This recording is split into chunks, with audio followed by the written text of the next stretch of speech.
વલસાડ પાલિકાની ચૂંટણીમાં મોટી રાજકીય ઉથલપાથલ।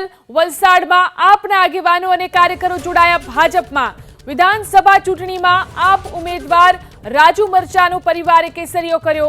આપ જિલ્લા સંયુક્ત સચિવ શશિસિંહ રાજપૂત પણ ભાજપમાં જોડાયા। તો આપના આનંદસિંહ, વિપુલ રાય, સતીશસિંહ પણ ભાજપમાં જોડાયા છે।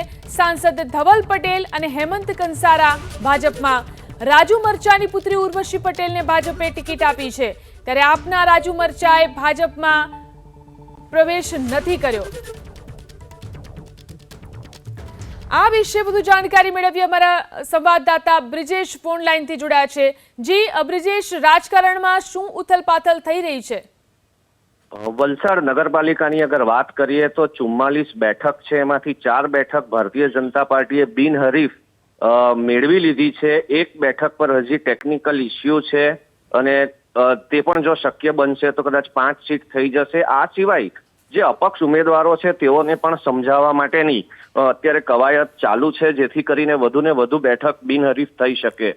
પરંતુ આ બધાની વચ્ચે ભારતીય જનતા પાર્ટીમાં મોટી સંખ્યામાં આમ આદમી પાર્ટીના કાર્યકર્તા અને કોંગ્રેસના કાર્યકર્તાઓ પણ આજ રોજ ભાજપના કમલમ કાર્યાલય ખાતે જોડાયા હતા। સાંસદ ધવલ પટેલ અને જિલ્લા પ્રમુખ હેમંતભાઈ કંસારાની કહી શકાય કે અધ્યક્ષતામાં આ કાર્યક્રમ યોજાયો અને જે રીતે આમ આદમી પાર્ટી પોતે એક પણ જગ્યા પર સિમ્બોલ પર ચૂંટણી નથી લડી રહી, તેની સાથે જે આમ આદમી પાર્ટીના જે મુખ્ય કાર્યકર્તાઓ હતા વલસાડના, અહીં ઉલ્લેખનીય બાબત એ પણ છે કે બીજા નંબર પર વલસાડ વિધાનસભા બેઠક પર રાજુ મરચા વિધાનસભાના ઉમેદવાર હતા અને બીજા નંબર પર આવ્યા હતા। કોંગ્રેસ એના પછી આવી હતી અને તેવા સમયે મોટી સંખ્યામાં આમ આદમી પાર્ટીના લોકો પણ હાલ ભાજપમાં જોડાઈ રહ્યા છે, જેથી કરીને અમુક વોર્ડમાં જ્યાં તેઓનું વર્ચસ્વ છે એ બેઠક પણ ભારતીય જનતા પાર્ટી જીતવા માંગે છે અને મેક્સિમમ સીટ સાથે વલસાડ નગરપાલિકામાં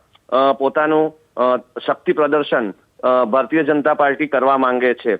આ બધી બાબતોમાં કોંગ્રેસના પણ જે કાર્યકર્તાઓ છે, જે મુખ્ય કાર્યકર્તાઓ રહ્યા છે, જેણે કોંગ્રેસને કહી શકાય કે શહેરમાં ઊભી રાખી હતી, તેમાંના કેટલાક કાર્યકર્તાઓ પણ આજ રોજ ભાજપમાં જોડાયા હતા। ઓવરઓલ ભારતીય જનતા પાર્ટીને મજબૂત કરવા માટેની આ એક હિલચલ હતી, જેમાં ભારતીય જનતા પાર્ટીને સક્સેસ પણ મળી છે।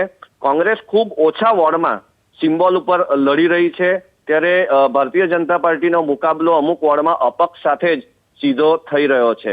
પરંતુ આજની આ ઉથલપાથલ એવા સમયે થઈ રહી છે કે ગુજરાતના મુખ્યમંત્રી શ્રી ભૂપેન્દ્રભાઈ પટેલ પણ એક પ્રાઇવેટ કાર્યક્રમમાં અહીં વલસાડ ખાતે આવવાના હતા અને તેઓનો એક કાર્યક્રમ અહીંયા આયોજિત છે।